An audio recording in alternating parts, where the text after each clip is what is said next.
রহিম।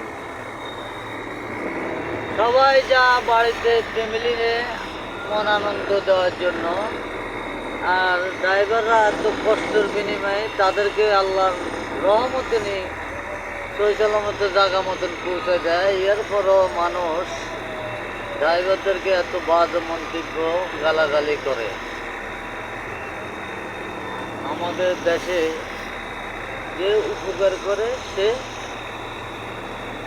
লাথি খাওয়া লাগে, এটা হইল আমাদের দেশের সিস্টেম।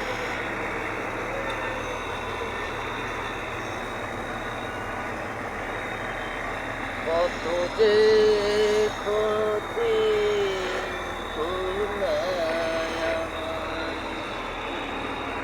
এই গাজীপুর চৌরাস্তা।